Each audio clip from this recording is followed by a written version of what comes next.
Monday the 9th of September. Forgot about that. We are at Glass Eye Comedy in Ipswich at the Dove Inn. I am pretty excited about this gig, which doesn't happen a lot these days.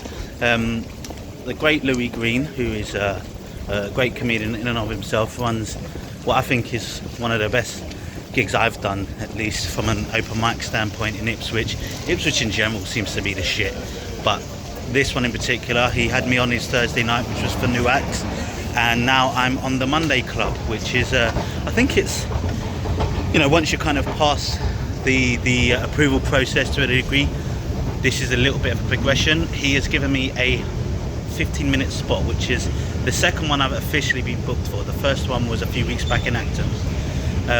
When I got this one, I really felt like it really did put my rear in gear, and I had to make sure I had as good as an extra 5 minutes on top of my 10 to just do good, because this is a place where you can really get some good feedback from the audience. I think Ipswich seems to be a bit of a hotbed of laughter when it comes to comedy, at least when I'm up there, boy. But yeah, I just want to, I'm glad that I've kind of got this extra bit around being fat and all the bits above it kind of a little bit sorted out a bit more. I'll know which parts are true and which ain't, you know, what I need to be going forward with, and the bits that I need to abandon, or just where the strength of it is really. It's a 2 hour, well, about a 1 hour train journey from Liverpool Street. Hopefully give some time to process, and I went to work, so didn't have anything to roll up or smoke beforehand, so I'm going to be as sober as I can be, which is what I want to be right now, because it's a gig that I want to try and be at my best for.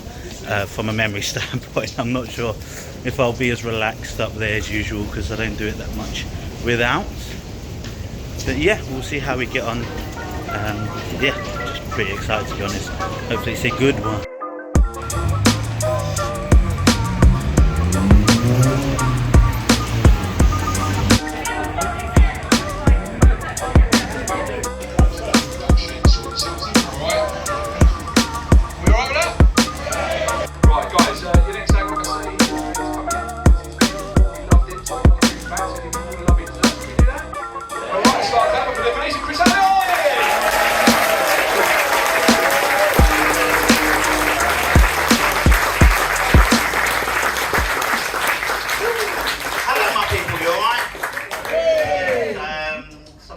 I work for the NHS. That was a lie. Just needed a strong start, but that's a lovely. I did get a new job recently though. I've got 4 now. Comedy does not pay. Or crime. But, that's a story for another day, which is November 17th, my court date. But, you know, I started my new job, right? When you start a new job, they always tell you about like their ethos and all about them and things like that. And you know, it's all great and stuff until they got to the point where they start telling me how great their diversity and inclusion strategy was. Instantly, then I knew I got the job because I'm black. That's true, isn't it? Because and I knew that because when I went to the job interview, right, I got to the job interview late, and the interview was like, "You got what we need." That's a black joke about being late. Not enough black people. It's a guy in a do-rag, but I don't know if he's black. But I moved in with my girlfriend this year, which is great, you know, and we went out on a weekend, right? And, you know, the thing is, right, as a couple, you're supposed to know each other, right? So she asked me this question, and I don't know if you know it, if you've heard about it, right? You know the game Would You Rather, right? She asked me the question, would you rather fight one horse-sized duck or 100 duck-sized horses? Right? And I don't know why she asked me that, because you should know the answer, right?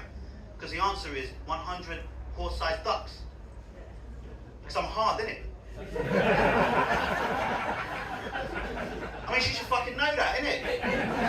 She should know I have a high opinion on myself. You know, she says I don't know it's only for her, you know what I mean? But when I moved in with my girlfriend, right, I started realising quite recently that she's very much like my manager at work. And you know, because like when your manager goes away from work, you can do whatever you like, innit? You know, you can come in late, leave early, steal things. Yeah? The first trip my girlfriend went on when we first moved in together, right? I did what any, you know, self-respecting man would do. I had a wank. The problem is it was a bit too quick, do you know what I mean? Because as soon as she left the door, I was like, boom, bed, phone, moisturiser, let's get it on. But she'd forgotten her passport, right? So she came back in. And she was fuming, so angry. Like she said I wasn't invested in a relationship. She actually tried to break up with me. You know? My manager at work, same exact issue. Yeah.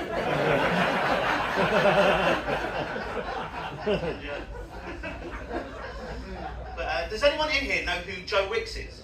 Yeah. For those that don't know, right, Joe Wicks was a guy that got famous during the pandemic, right, for putting out videos online, teaching our young kids of this nation how to get fit, healthy, and talk English poorly. Right? Well, he got in some trouble recently, right, because he put out this tweet that said that the reason why there's a rise in ADHD in young kids was because of processed food. You know, obviously we know that's absolute nonsense, isn't it? Because it was the COVID vaccine, right? But I grew up a fat kid, and I became a fat adult. I'll be honest, I did not see that coming. So like when you're a fat kid, right, all people tell you is you'll grow out of it. Grow out of it? Fuck off. I grew around it. What are you talking about? Do you know what I mean? And the thing is, right, like, I know I'm fat because when I go outside, people are like, what's going on, big man? You know? I mean, it's not because I'm 6'4", it's because I'm too short for my weight. And the thing is, when I tell people how much I weigh, they're like, oh, you hold it well, Chris. What does that even mean? Yeah? That's something you tell a camel. But when I tell people I'm fat, they're like, Chris, oh, you're not fat. And I think that's the worst level of fat to be, when no one notices. So I want to be recognised as being fat, innit? Like for things like being late, you know, because what you didn't realise earlier on is like, as a fat person, when you're late, you get worried because you think people are going to judge you for being late because you're black. When you're fat and late, people understand. They do. You know, the thing is, a lot of people don't believe it about me. Do you know what I mean? And you know, there's obesity is a disability now, right? And I think my obesity is one of those disabilities you don't see. You know, it's all intestinal.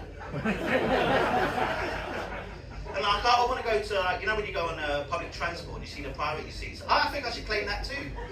But no one ever gives it to me, you know what I mean? I feel like I'm one of those women that are pregnant without the badge, you know? You know, I see someone sitting on a priority seat, I just saddle up to them, just roll my belly, hoping they'll move. I feel like people are just trying to act like I'm lying, you know what I mean? Like I'm trying to do something serious, like getting the Paralympics, you know, with some nonsense idea. Oh, could you imagine, like, because imagine, like, me, I went to the Paralympics, like, yes, my name's Chris, I've come here to compete for the 100 metres, like, you representing Great Britain, lovely, what's your disability? Seasonal depression. That's why I'm at the Summer Olympics, not the Winter Olympics. Come on, get away. But, do you know, I started stand-up comedy just over 2.5 years ago, right? And it's crazy to think, because like back then, I actually had hope. But you know, so it's been going alright, you know, it's been going pretty well, you know, we get some good feedback here and there. Obviously not here, but you know, yeah, all the way from London I came. The thing is, right, people have been coming up to me after gigs and saying, Chris, I really like your comedy, but it's just a bit too bland. I know, like, what am I supposed to do? Joke like I'm a white person? I don't like skiing. Do you know what I mean? What even is a quiche? It's fucking eggy bread in my house. I remember the first time someone came up to me after a gig and told me my comedy was too black. I almost spat the fried chicken out my mouth.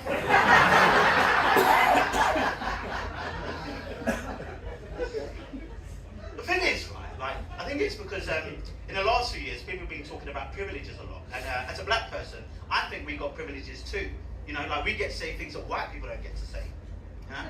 And I think it's because of this, right? I heard this saying that not all white people are racist, but all racist people are white.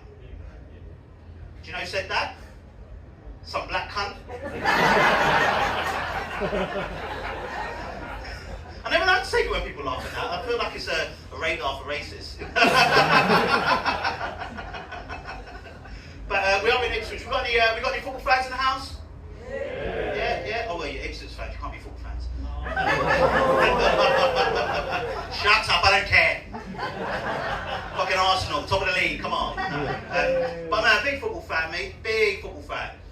Trying to become a medium-sized football fan, you know. Still holding on to that Christmas weight since I was 12. But you might have heard about this, right? The Premier League recently released this list of the most influential black people in football, right? So, you know, really good stuff. There's players like Rashford and Saka, and the other one that missed.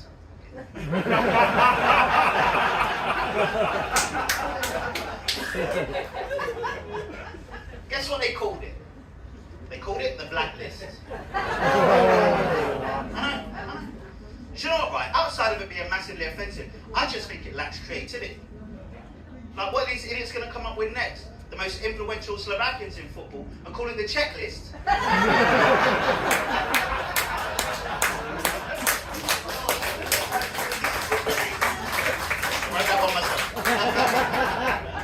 I don't think people got far enough, right? I don't think we're recognised as black people in politics enough either, right? So do you know what I'm going to do? I'm going to put an all-black political party together, and I'm going to call that party Slave Labour.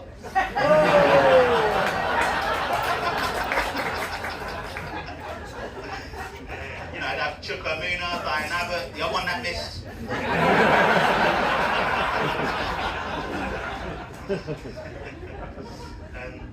Give me a cheer in the room or yell. Did anyone in here grow up with like a bit of an annoying dad? Yeah? Must be nice. Just showing off at this point, do you know what I mean? Jesus Christ. Now I grew up with a single mum, you know what I mean? Wonderful single mum, you know. Growing up, she did all the typical things a dad would do, you know. We'd go and play football. She talks about girls, what she calls slags. She even taught me how to shave. It was hard to get between those legs, but you know. Hey, my good son. You've definitely done it. Don't give me that shit. Look at that beard. But something else about me is I grew up with a twin brother, so it's so nice they made me twice. As my mum likes to say, 2 mistakes for the price of 1. You silly bitch. But when people see me and my twin brother together, right, they say we look exactly like each other, which really pisses me off because I think he's fucking ugly. But my twin brother's gay, you know, which is great. But you know, he came out when he was 18 years old, you know, and he was telling friends and family. The only problem I have is I'm a big homophobe. Big homophobe. You know? Trying to become a medium-sized homophobe. No. See, I'm not homophobe. I used to bath naked with a gay guy.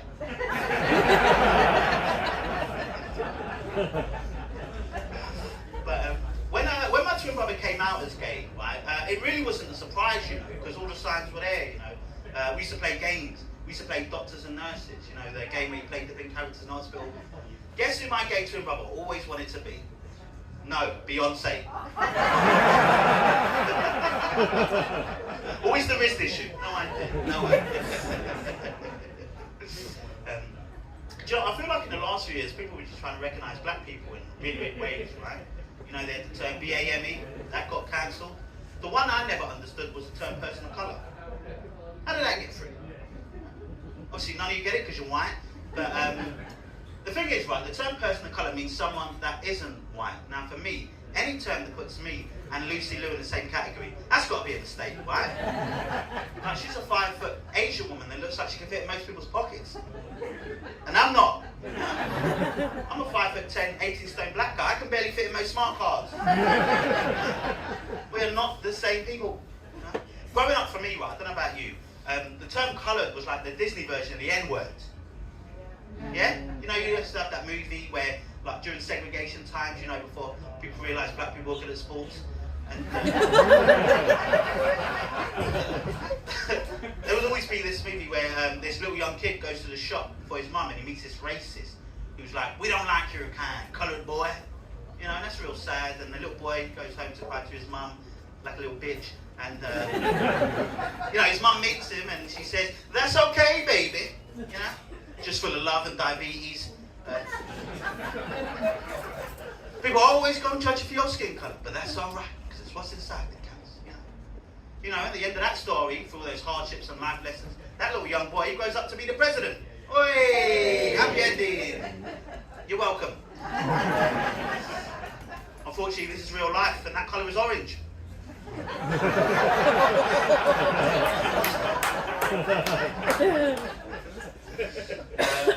I'll leave you with this, like, because I'm a black guy, obviously, and you know, I was speaking to this vegan in Whole Foods who told me that me calling myself black is actually a self-identified preference. I'll be honest, I've got no clue what they then was talking about. You see, because all my life I thought I was born black. I had not realised it was preference.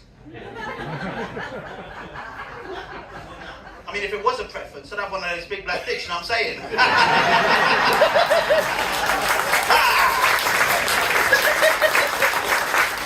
been throbbing like the rock and shit.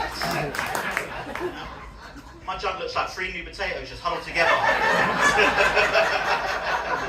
Do you know what? This is an absolutely wonderful gig. I really appreciate Louis for having me on. You guys are absolutely wonderful. I love Ipswich. Not more than London, but I do like it. You guys have been absolutely wonderful. I've been Chris Alley. Thank you very much.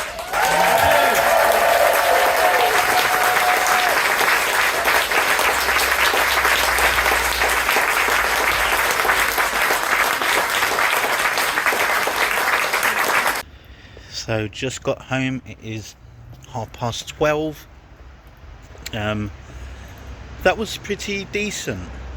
Very good night. Ipswich still stays strong. Glass Eye Comedy is fantastic. Didn't quite push to the 15 minutes that I wanted to.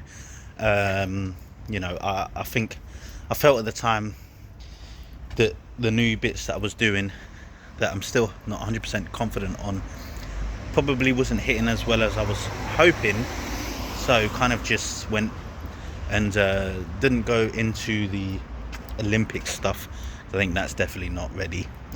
Maybe I could have got some laughs here and there because they're that friendly, but I just thought, let's not put them through this and let's not put myself through it. And then went to my set that I've been doing, the 10 minutes, and you know, went really, really well, I'd say. Got a few applause breaks, although now I'm second guessing myself whether claps are good. I had a really good trip. The headliner was Ian Stone, who is very established. I mean, I've never seen him do stand-up, if I'm being honest, but I've seen him on TV and things like that, and he was just phenomenal as you can get. I mean, the guy's been doing it for 30-40 years. You know, he's going to be excellent, isn't he? But he was saying how he kind of doesn't like when people clap, which, no, to be fair, he was saying it about like when he talks some of his political stuff, but it was yeah, really, really good night. I mean, I don't really know what to say, to be honest. These nights are really good for me, more so just because of the environment and getting to meet someone like Ian, who was just so generous with himself, with his time. He gave me a lift back, which was fantastic. You know, just being able to get to talk to him for like an hour and a half, just chatting shit, you know, all over the shop, really was the highlight of my night, outside of actually performing. And you know, he saw a little bit of my stuff, and to be fair, he didn't try and bullshit me and say, oh, good job, good stuff. The only thing he said was that I looked like I was really comfortable. He said as soon as he walked in and he saw I was on stage, he just looked like I was someone that knew what I was doing, which is, goodness me, I mean, if the jokes aren't hitting but I look the part, that is definitely a big statement, I say, from someone that's been doing it as long as he has. And just yeah, it just makes me think around. I mean, I had the gig last week in where the first time I went, I had a bit of a tougher time. It wasn't terrible, I just, you know, didn't know what I was doing, and clearly the kind of stage presence and what I'm doing up there is just coming along, and that is just coming along naturally.